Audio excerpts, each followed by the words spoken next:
Namaste students. I am explaining chapter number 3, Basics of HTML and Advanced HTML5. હું chapter number 3 થી start કરું છું કે જે બેઝિક્સ ઓફ HTML છે અને એમાં એડવાન્સ પણ આવશે HTML5. First one, I will give introduction about HTML. What is HTML? And HTML is called markup language. First thing, what is HTML, કોણે ઇન્વેન્ટ કરેલું છે, ક્યારથી HTML આવ્યું, આ બધી આપણે ડિટેલ્સ જોઈએ.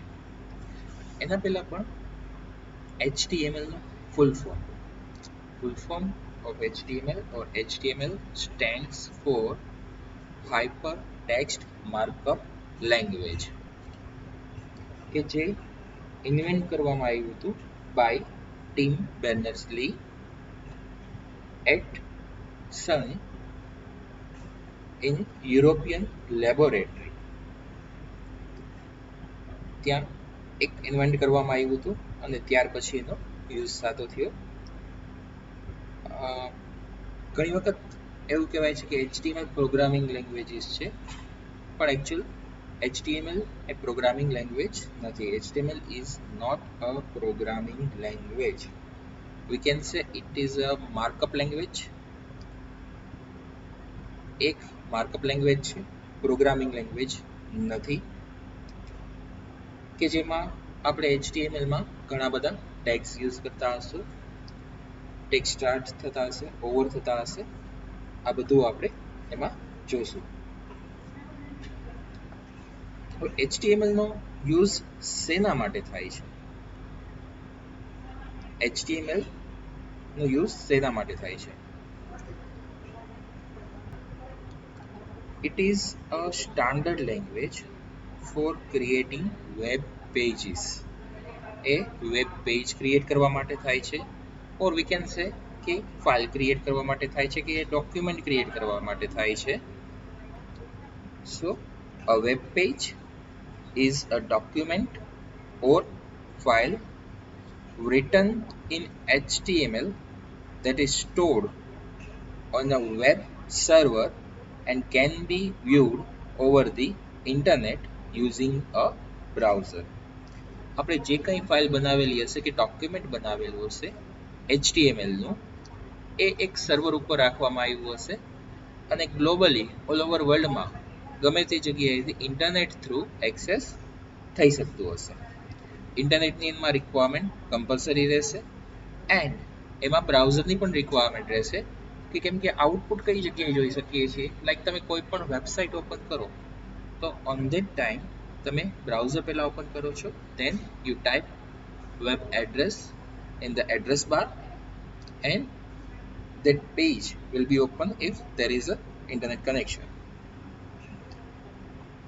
હવે બ્રાઉઝર શું છે કે બ્રાઉઝરમાં ઓપન થાય છે, that's true, but now what is browser? A web browser is a program that automatically interrupts the HTML codes and formats automatically. એક એવો પ્રોગ્રામ છે કે જેના થ્રુ HTML ના કોડનું જે છે એ આઉટપુટ આપણને મળી શકે છે. HTML માં ઘણા બધા ટેગ્સ યુઝ થતા હોય છે, લાઈક ટેક્સ્ટ ફોર્મેટિંગ ટેગ્સ આવે છે, લિસ્ટ ટેગ આવે છે, ઇમેજ માટેના ટેગ આવે છે.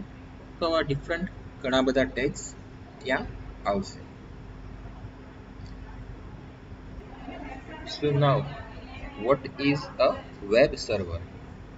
A web server is a patient program that sits on your server waiting to receive an HTTP request via TCP/IP. So TCP/IP through HTTP ની request gate થઈ શકે એના માટે એ જે છે એ એક વેબ સર્વર વર્ક કરશે, એ ધ્યાન રાખશે અને રિપ્લાય બેક જે આપવાના હશે એ આપશે. નાવ any server configured to handle communication via TCP/IP ports. કોઈપણ સર્વર જે છે એ કન્ફિગર્ડ હોય છે TCP/IP પોર્ટની સાથે કમ્યુનિકેશન થઈ શકતું હોય છે. એન્ડ TCP/IP પોર્ટ જે છે એ એક ફિઝિકલ પોર્ટ નથી, લાઈક તમે USB પોર્ટ જોવો છો કમ્પ્યુટર પર, તો પોર્ટ છે એમાં આપણે કેબલ અટેચ કરીએ છીએ, so it is not a physical port, પણ એક એવો પોર્ટ છે કે એક TCP/IP એક એવા પોર્ટ જે છે એ ટાઈપનું છે કે જેના થ્રુ કમ્યુનિકેશન થઈ શકતું હોય છે. અને આ HTTP જે છે એ કેના પર વર્ક કરે છે? પોર્ટ નંબર 80 પર. આપણે જે ઇન્ટરનેટ ઉપરથી ને કાંઈ વર્ક કરતા હોઈએ છીએ તો એમાં 80 નંબરના પોર્ટ પરથી ને બધા ડેટા ગેટ ઓર સેન્ડ થઈ શકતા હોય છે, અને રિક્વેસ્ટની જે આવતી હોય એ પોર્ટ નંબર 80 પર હોય છે, કે જે ડિફોલ્ટ વેબ સર્વર પોર્ટ છે. કોઈ પણ પ્રોસેસ જે છે એ કેવી રીતના થતી હોય છે? આપણે કોઈ પણ વેબસાઇટ ઓપન કરાવડાવીએ છીએ તો કેવી રીતના ઓપન થઈ શકે છે? તો એ સમજવા માટે પહેલા આપણે એટલું સમજીએ કે આપણે કોઈ પણ વેબસાઇટ ઓપન કરવી છે, માની લો google.com. ત્યારે હું એને ટાઈપ કરીશ http://www.google.com. ઓન ધેટ ટાઈમ શું થશે કે એ ચેક કરવા જશે, એના સર્વર સુધી જશે કે google.com પર એનું ઇન્ડેક્સ પેજ હશે, તો એ પેજ ત્યાં પહેલાં તો છે, google.com રાખ્યું છે તો એનું પેજ છે, જો હોય તો આપણને રિપ્લાય આપશે. એટલે કે આપણે જે અહીંયાથી જે google.com લખ્યું છે તો એ એક રિક્વેસ્ટ થઈ. માની લો yahoo.com એવી રીતના લખીએ છીએ તો વી આર રિક્વેસ્ટિંગ કે આ પેજની રિક્વાયરમેન્ટ છે, આ પેજ આપો. We are requesting to the server. એના સર્વર સુધી જાય છે. તો સર્વર સુધી કેવી રીતના જાય છે એ બધું હું અહીંયા વચ્ચે ક્લિયર નહીં કરું, બિકોઝ લાંબી પ્રોસેસ છે અને થોડુંક વધારે અત્યારે ટેકનિકલ થઈ જશે, નેટવર્ક બેઝ ઉપર વધારે આવી જાય છે સાથે. સો આપણે ત્યાં સર્વર સુધી જાય છે અને ત્યાં એ પેજ છે કે નહીં એ ચેક કરે છે. જો હોય તો રિપ્લાય આપે છે, ન હોય તો એ રીતનો આપણને મેસેજ આપે છે કે પેજ નોટ ફાઉન્ડ. સો એક આખી આ રીતના પ્રોસેસ થતી હોય છે: request, check on server, reply, અને ત્યાર પછી રિપ્લાય આપણા કમ્પ્યુટર સુધી પહોંચે અને એ સ્ક્રીનમાં આપણે રિપ્લાય જોઈ શકતા હોઈએ છીએ. કાં તો એ ડેટા હશે અને કાં તો એવી રીતના કોઈ મેસેજ હશે કે પેજ નોટ ફાઉન્ડ. તમે જો ઇન્ટરનેટ યુઝ કરતા હશો તો તમે જોયેલું જ હશે કે કોઈ એડ્રેસ એવું ઉપર નાખો છો ત્યાં એડ્રેસ બારમાં, તો ઓન ધેટ ટાઈમ પોસિબલ છે કે પેજ નોટ ફાઉન્ડની એરર આવી હોય, કેમ કે તમે જે એડ્રેસ નાખ્યું છે એ એડ્રેસ ત્યાં અવેલેબલ નથી ક્યાંય.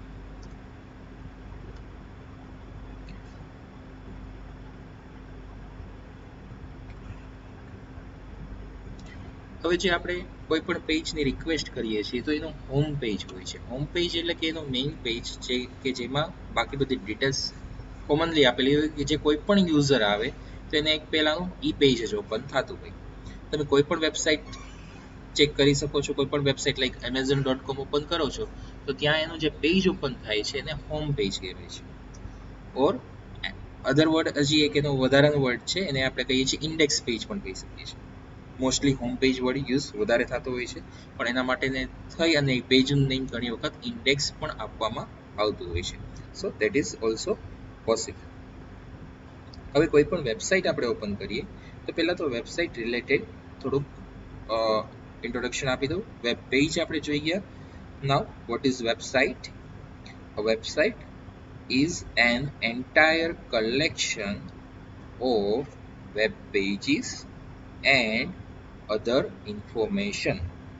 Other information such as images or sound or video or any other files, audio file, video file, any file that is made available through what appears to users as a single web server or a collection of files that are arranged on the World Wide Web under a common address under a common address and allows retrieval via a browser.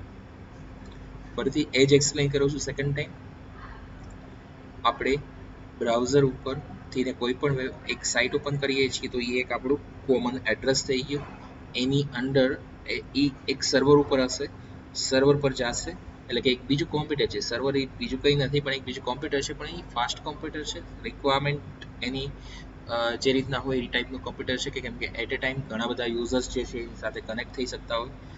સો સર્વરમાં ઘણા લોકોની request આવતી હોય, આખી site website છે ત્યાં હશે અને એમાંથી કોઈ પણ પેજની રિક્વેસ્ટ કરે તો એ પેજનો રિપ્લાય આપે આ સર્વરનું હોય. હવે સર્વર ઉપર એક આખી વેબસાઇટ પડી છે, એક એડ્રેસની અંડરમાં એની અંદર ઘણા બધા પેજીસ હોઈ શકે છે. વન પેજ ઓર મેની પેજીસ આર પોસિબલ અને એમાં કોઈ ગમે તેટલી ફાઇલ્સ હોઈ શકે છે, ગમે તે ડોક્યુમેન્ટ્સ, પીડીએફ ફાઇલ ડોક્યુમેન્ટ હોય, વર્ડ ડોક્યુમેન્ટ ફાઇલ હોય, ઓર ઓડિયો ફાઇલ હોય, વિડીયો ફાઇલ હોય, ઇમેજીસ હોય, ટેક્સ્ટ કન્ટેન્ટ હોય, આ બધું જ એની અંદર પોસિબલ છે. સો આ બધાનું કલેક્શન થાય છે ત્યારે એક આખી વેબસાઇટ બનતી હોય છે. અને ઇન શોર્ટમાં આપણે કેવું હોય તો website is an entire collection of web pages.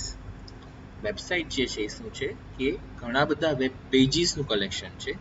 So web pages શું છે તો એક કોમન આપણે વેબ પેજની વાત કરીએ તો એમાં ઘણા બધા કંટ્રોલ્સ છે. એક ઓર ઘણા બધા કંટ્રોલ્સ હોય, એમાં ટેક્સ્ટ હોય, લેબલ હોય, બટન હોય, આવા બધા કંટ્રોલ્સ આપણે આગળ આવશે. એ બધા કંટ્રોલ્સનું કલેક્શન હોય, ઇમેજીસ હોય કે એમાં ઓડિયો કે વિડીયો ફાઇલ પણ હોય, તેનું કલેક્શન થતું હોય ત્યારે એક પેજ બનતું હોય. આવા ઘણા બધા પેજીસ બનતા હોય ત્યારે એ વેબસાઇટ બનતી હોય છે.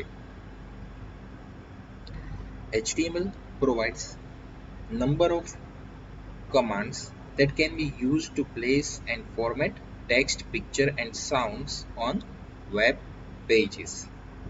Different type text also available like font tag, H1 to H6 tag, then B tag, I tag, that are text formatting tags. Then link tag to open other documents when we click on that link, એટલે કે link ઉપર click કરવાથી બીજા page કે image કે open થઈ શકતું હોય તો એને લિંક ટેગ કહેવાય છે. HTML ડોક્યુમેન્ટ ક્રિએટ કરવા માટે થઈને અમુક સોફ્ટવેર પણ આવે છે અને સિમ્પલ એ સોફ્ટવેર આપણી પાસે કંઈ જ નથી તો આપણે સિમ્પલ નોટપેડમાં પણ પ્રોગ્રામ ટાઈપ કરી શકીએ છીએ. નોટપેડમાં ટાઈપ કરી અને એનો આઉટપુટ આપણે જોઈ શકીએ છીએ. But before we can see output we need to store that file. Output તમને ખ્યાલ જ છે હવે કે બ્રાઉઝરમાં આપણે જોઈ શકશું, પણ એ આઉટપુટ જોતા પહેલાં એ ફાઇલ સેવ કરવી પડશે. સો એનું એક્સટેન્શન શું હશે? બાય ડિફોલ્ટ તમે નોટપેડ ફાઇલ જે છે એનું એક્સટેન્શન સેવ કરાવી દેશો તો .txt આવતો હશે. .txt એટલે કે ટેક્સ્ટ ફાઇલ હશે, ટેક્સ્ટ ડોક્યુમેન્ટ હશે. આપણે ત્યાં એને HTML ડોક્યુમેન્ટ કરવું પડશે. સો એનું નેમ આપો ફાઇલનું સેવ કરાવવા ટાઈમે, એનું એક્સટેન્શન જે છે એ .html ઓર .htm આપો. મોર જનરલી જે યુઝ થતું હોય એ .html એક્સટેન્શન યુઝ થાય છે. સેકન્ડ વન, એલિમેન્ટ્સ જે છે એ કેસ ઇનસેન્સિટિવ છે. કેસ ઇનસેન્સિટિવ મીન્સ કે કેસ સેન્સિટિવ નથી. ઓર માની લો હું ટેગ લખું છું, એના એલિમેન્ટ કહું કે ટેગ કહું એક જ થયું. HTML કેપિટલમાં લખું છું સ્ટાર્ટ કરવા ટાઈમે અને ઓવર કરવા માટે થઈને એ સ્મોલમાં લખું છું. સો કેપિટલ અને સ્મોલના કારણે ક્યારે એરર નહીં આવે. જ્યારે ઘણી વખત અમુક લેંગ્વેજીસમાં કેમ આગળ જતા કેસ સેન્સિટિવ હશે ત્યારે એ કેપિટલમાં લખ્યું છે તો કેપિટલમાં જ ચાલશે.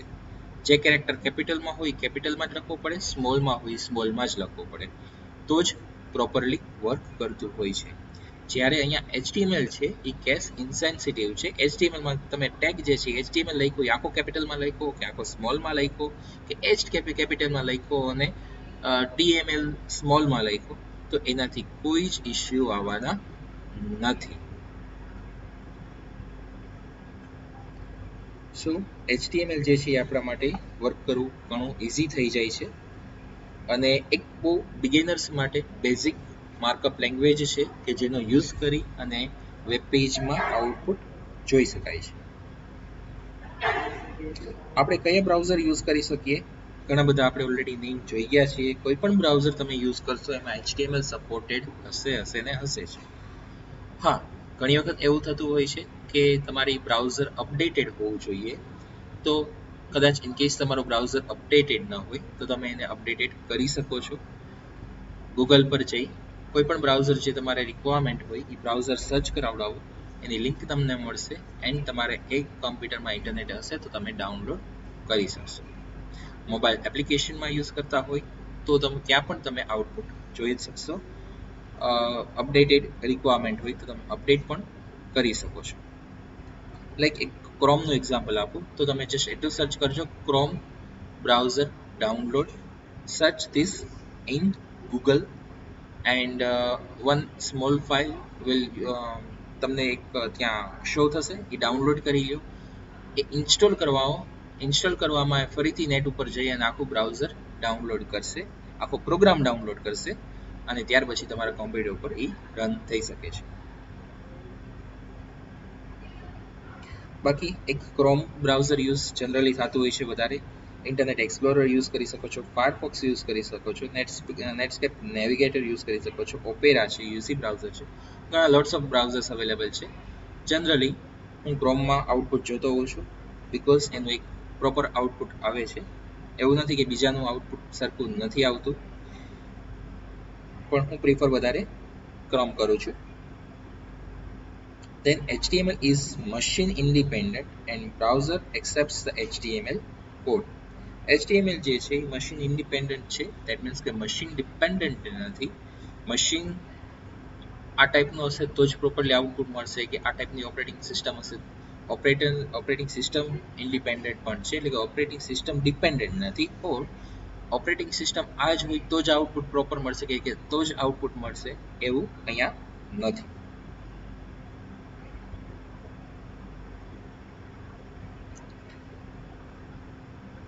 નેક્સ્ટ વન આવે છે એક એના ટેગ્સ કયા આવે છે. મેઇન આપણે બાયફર્કેટ કરવા જઈએ તો સૌથી પહેલા જોઈએ કે HTML document layout. The HTML document is usually divided into two structures. First part is head and second part is body. આપણે HTML ડોક્યુમેન્ટને જોવા જઈએ તો મેઇન બે પાર્ટમાં ડિવાઈડ કરી શકીએ છીએ. ફર્સ્ટ પાર્ટ હેડનો છે, બીજો પાર્ટ બોડીનો છે. હેડ જે છે એ ત્યાં ટેગ છે અને બોડી છે એ પણ ત્યાં ટેગ જ છે. એ રીતના every tag is enclosed in pair of a angular brackets. એટલે કે આ ટાઈપનું આવશે. ટેગ કોઈ પણ છે તો એ આવી રીતના લખાશે. આને આપણે કહેશું એંગ્યુલર બ્રેકેટ્સ. આ એક આખી પેર ઓફ એંગ્યુલર બ્રેકેટ્સ, એટલે કે એનો બ્રેકેટ સ્ટાર્ટ એન્ડ ઓવર થયો. ઓર ટેગ જે આપણે સ્ટાર્ટ કહીએ તો અહીંયા હું સપોઝ કે HTML ટેગ સ્ટાર્ટ કરું છું. આ HTML ટેગ સ્ટાર્ટ થયો તો ઓર આપણે આને કહી શકીએ કે opening tag. HTML opening tag. The opening tag begins with the left angular brackets followed by the tag name and then right angular brackets. Okay.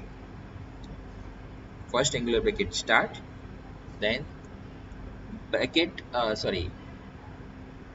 tag name or angular એનું name જે આપણે કહીએ and right bracket or angular bracket over and then the right angular bracket. આવી ગયું આપણે right angular bracket. The closing tags are just like opening tags, similar to છે opening tag.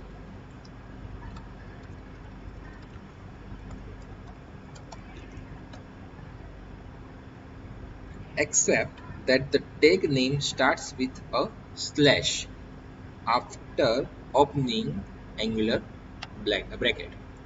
અહીંયા જે છે એ આપણે સ્લેશ આપશું. Okay, so this one is opening tag and this one is closing tag, and it's case insensitive. So if I am writing HT capital, then it will not show error. So it is case insensitive. Now there are two types of tags available. First tag is empty tag. First one is empty tag, and second one is non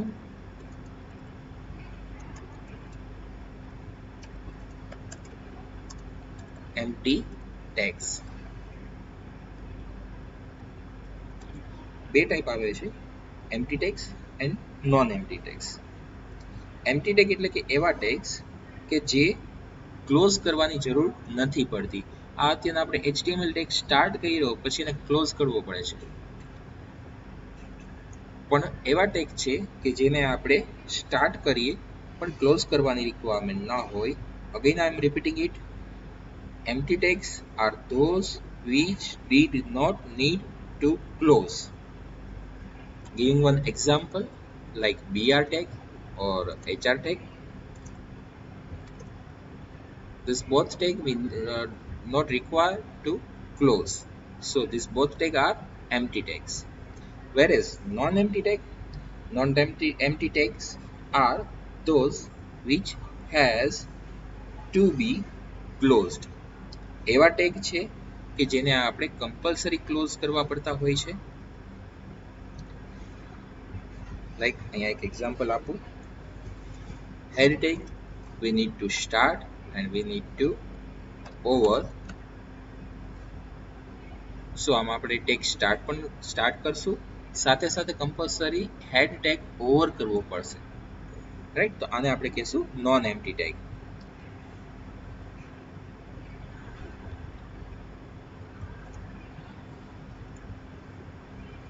સો આપણે basic એક HTML નું introduction જોયું કે HTML નો use કરીને શું output મળે છે, web page શું છે, વેબસાઇટ શું છે, એક વેબ સર્વર શું છે, એનું થોડુંક બેઝિક જોઈ ગયા છે. એન્ડ HTML માં કઈ ટાઈપના કંટ્રોલ્સ આવે છે. યસ, ઓબ્વિયસલી તમને હજી એમાં ક્લિયરલી મેં તમને કીધા કે like label control, button control, તો એ તમને આઈડિયા નહીં આવ્યો હોય, ડોન્ટ વરી, હું વધારે તમને એ જે તે ટાઈમે એક્સપ્લેન કરીશ. આપણે હજી જસ્ટ ખાલી એના નેમ જોયા છે. એક્સટેન્શન શું હોય છે, what is the extension of HTML file, that one is .html or .htm, એ આપણે જોઈ ગયા. સો થોડુંક આપણે બેઝિક ઇન્ટ્રોડક્શન જોઈ ગયા. ટેગ શું છે, ઓર આપણે એને બીજું પણ કહી શકીએ છીએ એલિમેન્ટ્સ. બે વર્ડ યુઝ થાય છે, ક્યારે સ્ટાર્ટ કરવાના, ક્યારે ઓવર કરવા, કેવી રીતના ઓવર કરવાના. એન્ડ એના બે ટાઈપ્સ આવે છે, empty tags and non empty tags. આ બધું આપણે આજના વિડીયોમાં જોઈ ગયા.